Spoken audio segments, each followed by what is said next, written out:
Decime la verdad, si te digo que vamos a hablar de geopolítica, ¿no te suena algo para especialistas y a kilómetros de distancia de tu realidad cotidiana?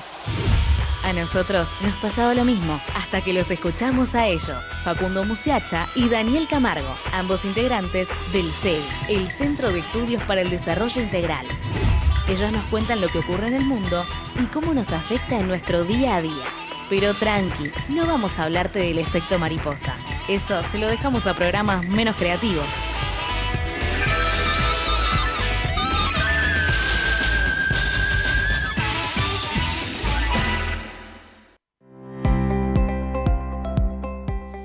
Bienvenidos Facu y Daniel. Facu presente acá en Cuerpo y Alma, ¿cómo va?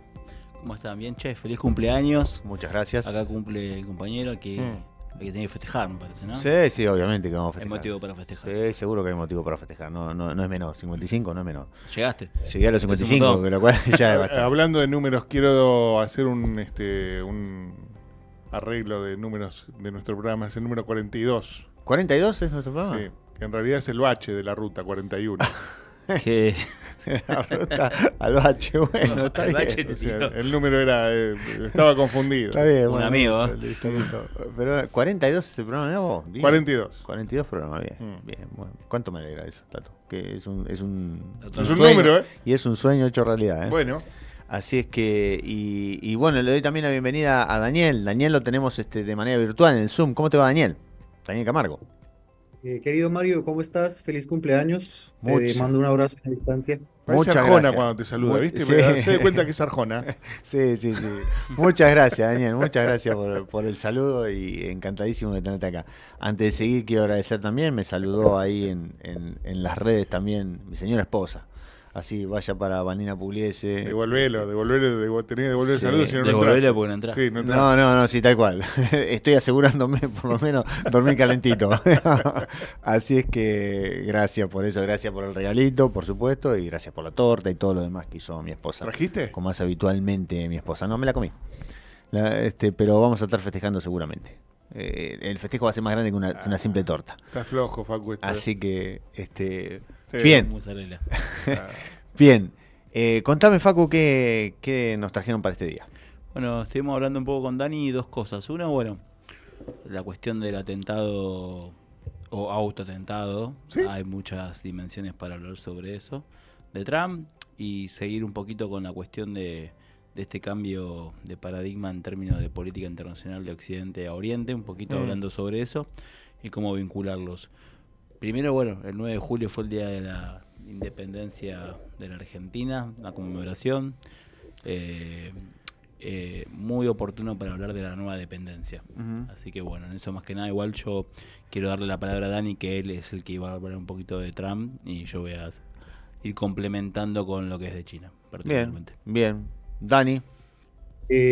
Bueno, nosotros anteriormente habíamos hablado un poco del contexto en el cual estaba la política de defensa y seguridad en Europa, ¿no? Entonces identificábamos, por ejemplo, a Ursula von der Leyen como una gran lideresa en lo que significa la independencia en ese sentido, es decir, aislarse de los Estados Unidos. Tenemos ahora un cambio en el liderazgo de la OTAN. Ahora está Mark Rutte, también un personaje de la derecha, él es holandés, que también brega por una independencia de la OTAN a la, digamos que financiación por parte norteamericana. Y de una manera, digamos que muy particular, el cambio de Josep Borrell por la nueva secretaria diplomática, que es Kaja Kallas, también una personaje estonia de la derecha, directamente enemiga del Kremlin, de Putin, ¿no? Entonces esto implica que la OTAN está aislándose o está intentando blindarse con un eventual en una actual victoria de Donald Trump y lo que hemos venido hablando, una visión no atlántica, ¿no? Entonces, en ese sentido, el 11 de julio se celebraron 75 años de la OTAN y en ese contexto, fuera de los errores terribles de Joe Biden de decirle a Zelensky que Putin, no, no sé si lo vieron, Sí, pero sí, bueno, se maravilloso. equivocó. Sí, nos enteramos. Sí. Está mal de la cabeza ese, ¿no? Bueno, como lo interesante de esto es que le desenfundaron, le dieron 43.000 millones de dólares a la OTAN, ¿no? Antes de que llegue el señor Donald Trump a la presidencia de los Estados Unidos, con la promesa de que en total van a ser 100.000 millones de dólares en el transcurso de 5 años, Lo que implica esto, básicamente, es la OTAN atacando y estando dispuesta a organizarse de una manera independiente, estratégica, con una mirada de larga data en continuar la guerra con Rusia. Ese es el contexto internacional. Ahora, la lectura, por lo menos la mi análisis en cuanto a lo que tiene que ver con el supuesto atentado o no, no lo sabremos, pero lo que sí resulta interesante es cómo desde la óptica de la opinión pública se logra polarizar el electorado. Creo que esto es fundamental porque a su vez como Biden comete errores en términos gramaticales y verbales y posturales que demuestran una debilidad, Donald Trump sale como una persona victoriosa de un atentado que intenta, digamos que eh, deslegitimar todo el proceso que tiene que ver con su figura, ¿no? Así que bueno, ese es el contexto. Así que le doy la palabra a Facu y vamos a hablar con una ida y vuelta al respecto. Bien. Con respecto a esto hay dos cuestiones. Uno, hay un deterioro muy fuerte dentro de la ley norteamericana de cómo definir un proyecto de país y cómo mantener el poder. Y esto hay que decirlo. Porque la discusión del contexto internacional, más allá de la guerra con Rusia o la disputa tecnológica con China, tiene que ver primero con la polarización de Norteamérica y de sus elites para seguir proyectando poder. Eso es como los mayores peligros que ellos ven en sí mismos. Esto, que haya un atentado a un expresidente norteamericano en el corazón de Estados Unidos, en un estado donde se está disputando los representantes para elegir al presidente, digamos lo que es el colegio electoral de ellos, y que el encargado de la seguridad es el servicio secreto que está bajo la gestión del gobierno de Biden, te está hablando de una disputa muy fuerte adentro, más allá que pueda ser un atentado artificial. No olvidemos que los muchachos volaron las dos torres gemelas, y esto hay que decirlo, digo, más allá de que tengamos una opinión o no, fue una excusa o una cuestión para poder avanzar en su política, digamos, contra el terrorismo a partir del inicio del siglo XXI. Hay una cuestión que tiene que ver en esa discusión donde cómo proyectan ese poderío. Lo que decía Dani con la OTAN particularmente, la OTAN está buscando cierta independencia con una lógica atlantista, porque si viene Trump les va a decir, bueno muchachos, los 100 palos que le prometí me tienen que volver 200. ¿Por qué? Porque en la disputa económica y tecnológica que tienen con China, y esto quiero aclarar algo que es muy importante, no es la Guerra Fría, no es un remake de la Guerra Fría, no es un remake de ascenso de una potencia y la caída de otra. Ya no podemos hablar de polarización, digamos. No puede, es algo para mí, de mi punto de vista, incorrecto. Primero porque hay una complementariedad muy fuerte e interdependencia entre China y Estados Unidos, tanto en inversiones en cada país, tanto en el desarrollo cultural y en el desarrollo educativo, que a diferencia que es lo que se haga con la Unión Soviética. ¿Por qué digo esto? Para no caer en anteojeras. Porque a veces escuchamos a nuestra canciller o escuchamos a gente del establishment hablando de algo muy anacrónico. Digo, no, acaso hay una nueva guerra fría, hay que elegir un bando. Paren. Porque eso a Latinoamérica le costó bastante, porque fuimos experimento nosotros de esa batalla.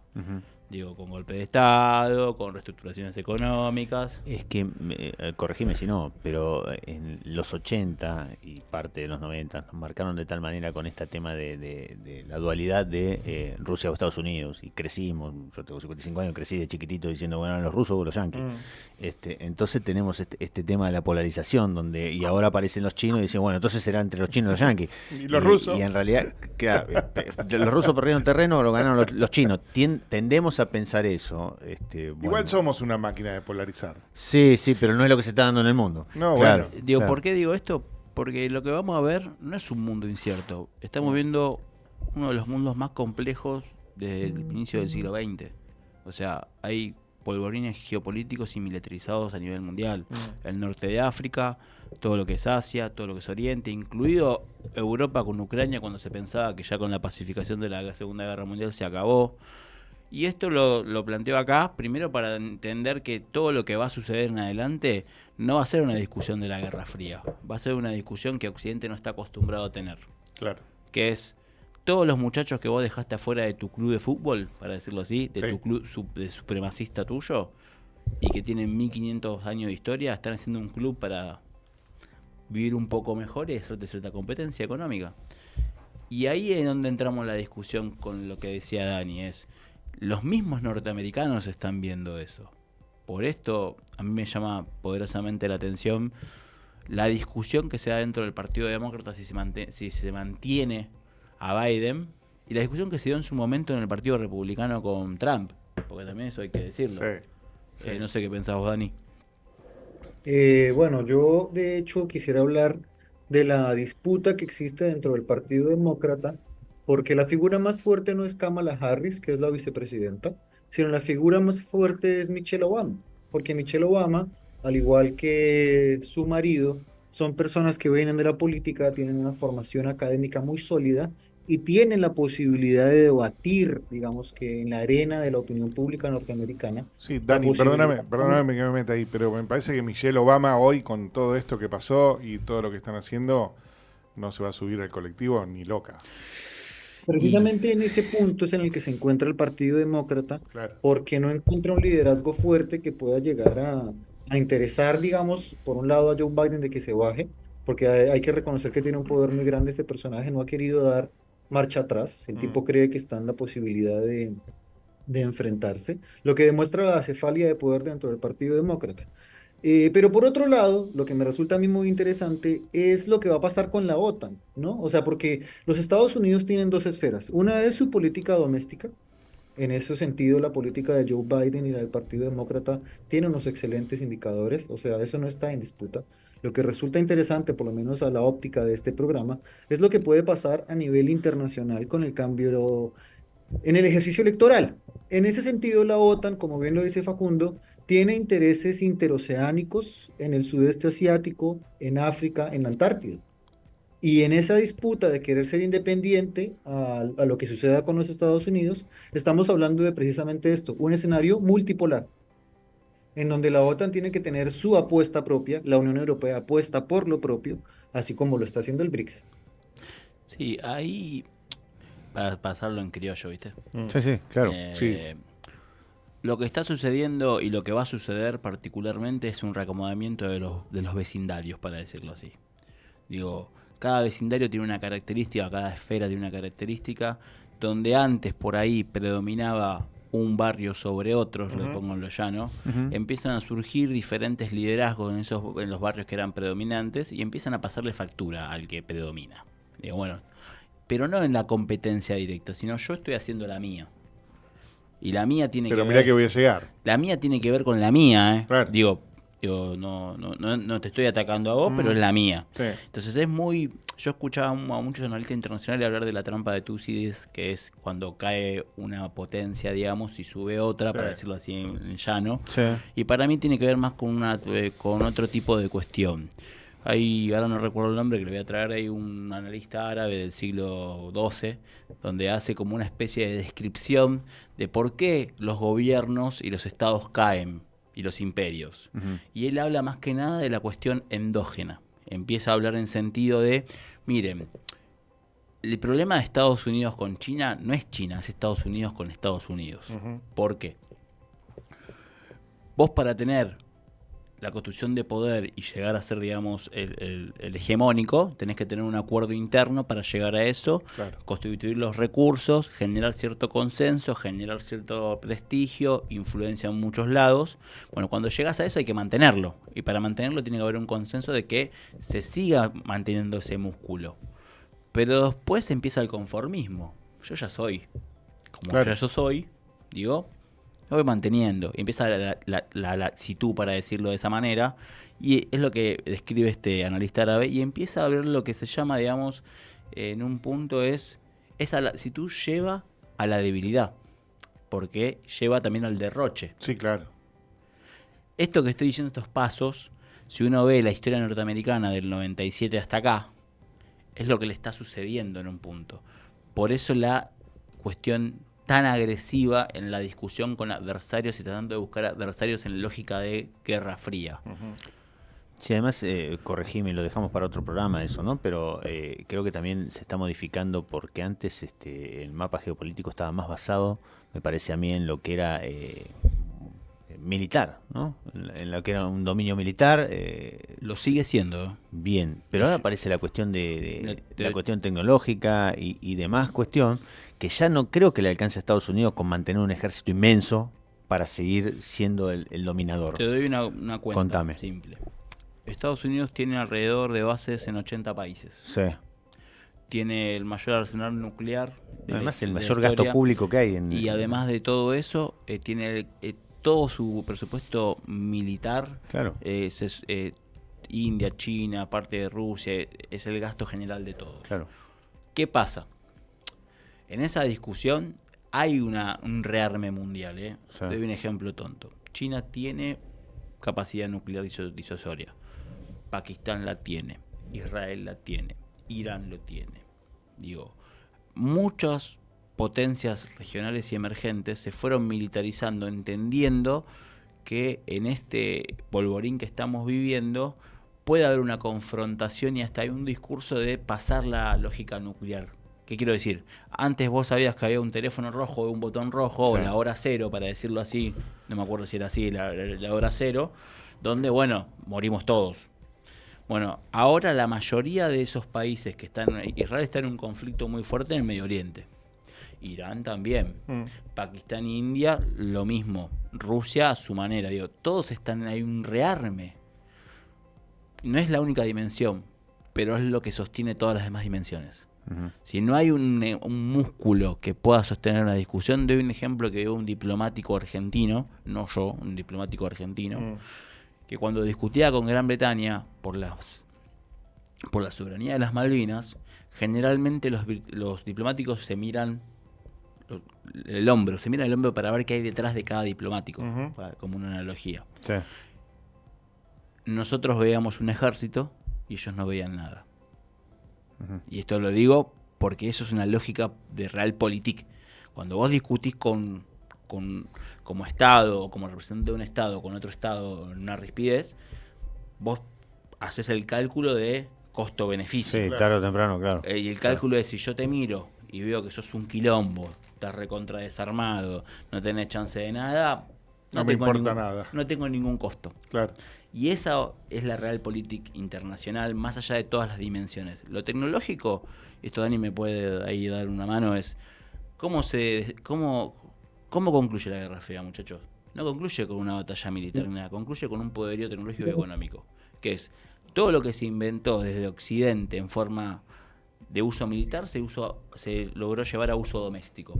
Un teléfono, un pendrive, cosas que nosotros antes, un teléfono celular, que antes era usado por los servicios secretos para robar información, lo que sea, se hizo doméstico y así pudiste destruir, digamos, la batalla de la Guerra Fría.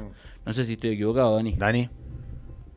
Me parece muy interesante cómo lo plantea Facundo. En la teoría de las relaciones internacionales existe un gran debate entre dos escuelas. Una es la realista, que dice que, bueno, que existen atributos nacionales que hacen que un Estado sea más poderoso que otro y que a partir de su poder se negocia, que es básicamente esto que está diciendo Facundo. Un país que tiene músculo militar negocia de una manera distinta a uno que no lo tiene. Pero existe otra teoría, que es la interdependencia compleja, que plantea que hemos llegado a un nivel de desarrollo, dentro de ellos un nivel de desarrollo que depende el uno del otro, es decir, un nivel interconectado. En esto tiene que ver la tecnología, porque la tecnología es un determinante del desarrollo. Es decir, la tecnología en este momento es uno de los pilares fundamentales de la lucha geopolítica, con lo cual, por ejemplo, cuando hablamos de los conflictos militares, ya no se utiliza mucho la lógica del armamento nuclear, sino que ahora está un nuevo concepto que es el armamento no convencional. Estamos hablando de, vuelvo yo lo digo, o sea, armamento entrenado con algoritmos de inteligencia artificial que tienen la capacidad de ser mucho más capaces de destruir y que no tiene que ver con bajas humanas y con enormes costos como un avión. Entonces, en ese sentido, la disputa, por supuesto, es en el armamento, es en la capacidad militar, pero también en la esfera tecnológica. Tecnología mata tanque, digamos, hoy. Más o menos, Más o ahí menos. difiero, porque ese desarrollo tecnológico se basa en que yo tengo fierros nucleares. O sea, y Claro, eso, esa es la base, o sea, claro. bien. Pero, O sea, porque yo puedo tener, perdón Dani, puedo tener el desarrollo tecnológico y si no tengo un fierro nuclear, no vamos a hablar de nada. Digo, usted claro, pero es la base, como ese dice escenario nuclear ha generado que Irán no pueda atacar a Israel porque Israel atacaría a Irán y todo el mundo dejaría de existir. Claro. Con lo cual volvemos a una lógica de no destrucción absoluta, sino de destrucción parcial. Y es ahí en donde la tecnología juega un papel fundamental. Exactamente. O por lo menos esa es mi óptica. Y existe algo desde mi perspectiva muy interesante, y es que algo que he intentado, digamos que tratar mucho, es que China gestiona su tecnología de una manera mucho más eficiente porque es una tecnología pensada de una manera estatal, centralizada. Y la disputa que propone tecnológicamente China a los Estados Unidos es en la innovación, no en la capacidad de destrucción. Es Exactamente. decir, yo tengo un celular Android, perdón, yo tengo un celular que funciona mejor que el celular Apple, simplemente que no tengo la licencia Android, porque si no fuese así, los celulares Huawei hubiesen inundado el mercado a nivel occidental, ¿no? Y lo mismo con cientos de tecnologías y cientos de dinámicas comerciales. Así que bueno, esa es por lo menos mi postura. Antes de que sigas, Facu, te comprometo para otro programa, Dani, en algún día, y a Facu también, en alguno de estos programas me gustaría hablar del 5G, directamente del 5G, y todo lo que se originó con el 5G y la disputa que hay entre Estados Unidos y China Eso respecto es a ese largo, tema. ¿eh? Sí, claro, por eso, pero Necesitamos 40 minutos, media hora. pero podemos meter un par Sí. de programas hablando de eso. Porque es largo. Eso es Porque, largo.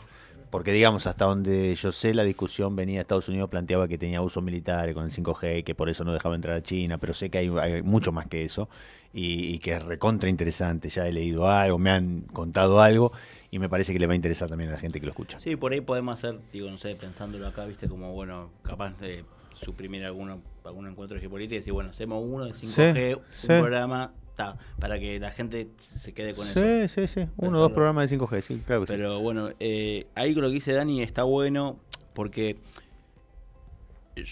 en ese sentido la discusión que se viene ya no es una escuela de relaciones internacionales A y B. Hay una complementación. Lo que en la disuasión, en el poder real y en la interdependencia. La interdependencia la vemos con China, particularmente y Estados Unidos. Por eso no hay un enfrentamiento. Porque no hay un enfrentamiento. Si no, ya hubiesen apretado el botón. Porque, doy un ejemplo. Estados Unidos del 2022 tuvo una inversión casi el doble que tiene China con Estados Unidos. Entonces, si hubiera si hubiera un enfrentamiento al estilo soviético, Guerra Fría, eso no existe, porque no existió en su momento. Y como dice Dani, a diferencia de Estados Unidos, los chinos lo que hicieron es, yo le digo tecnología nativa, desarrollar tecnología nativa con la construcción y la conducción del Estado chino, con innovación de actores privados dentro del Estado chino, porque también hay subsidiarias que juegan ahí. Digo, en esa situación la Argentina, para cerrar, tiene, o sea, para cerrar, así, para ir cerrando, tiene dos problemas. Uno es el anacronismo de su élite. O sea, sus anteojeras ideológicas de entender el mundo de como si fuera la Guerra Fría. Y otra, particularmente, tiene que ver con algo endógeno, digamos, en cierto punto. Es la debilidad en entender que si no hay un proceso de desarrollo, no va a venir nadie y te va a poner 40.000 palos para que zafes. Claro. Bien, clarito. Dani, ¿algo para cerrar vos también? Quiero aportar algo muy importante. Actualmente el capitalismo ha mutado de una manera muy interesante con el desarrollo de la digitalización y existe un enorme capital en la extracción de datos como proceso que construye algoritmos y que permite el desarrollo de la inteligencia artificial, ¿no? Pero para que esa tecnología funcione, tienen que haber minerales. Y en esa disputa de los minerales, Argentina está circunscripto de una manera geopolítica muy comprometida porque el mundo no va a dejar de digitalizarse, ¿no? Entonces creo que existe la necesidad de una formación en materia, si se quiere, sí, ambiental, social, y significa, desde mi perspectiva, una reformulación de los sistemas pedagógicos. Sí, Pero bueno, ahí lo que dice simplemente es Dani corto. lo voy a tomar porque lo venía pensando. ¿Qué conocemos nosotros de Oriente? Nada. Nada. ¿Dónde están nuestras currículas educativas universitarias, terciarias, secundarias, para conocer eso? No hay nada. Entonces la próxima generación que venga va a tener que lidiar, como dicen en cierto punto, con otra civilización que nos conoce muy bien. Porque ellos sí hicieron eso, ¿eh? Ellos sí tienen esas currículas. ¿Y por qué lo digo? Porque después no te sorprenda a vos estar discutiendo con un chino, con un árabe o con lo que sea y no saber de su cultura ni nada de ellos. No sabemos de su historia, no sabemos de su economía, no sabemos de su desarrollo cultural. Lo que sabemos es lo que nosotros mismos interpretamos de Hollywood, para decirlo así, concretamente, y ni siquiera nuestras diplomacias, digamos, están bien dotadas en algunos lugares donde deberían estar bien dotadas. Ujú. Digo, seguimos pensando que el corazón de la relación complementaria con Argentina es Europa. Ujú. Esto, porque no, vos hablas con los diplomáticos y te dicen, no, los primeros, ¿cómo se les dicen ellos? Los destinos estrellas son que tiene que ver todo con Occidente. Recién ahora están yendo a China, para decirlo así. Bien. Bueno, les quiero agradecer a ambos, Daniel y Facu, como siempre, por este micro muy interesante, la columna, y nos estamos viendo el martes que viene, ¿sí? Nos vemos el martes que viene, gracias, Chao, a Dani. ambos. Chao, Chao, Dani. Daniel. Gracias. Chao, Daniel. Chao, Facu. Chao. Chau, chicos. Gracias. Vamos con un temita musical, ¿te parece? Antes del café. Vamos con mi tema entonces, con el tema que me representa hoy que cumplo mis 55 años. Vamos todavía.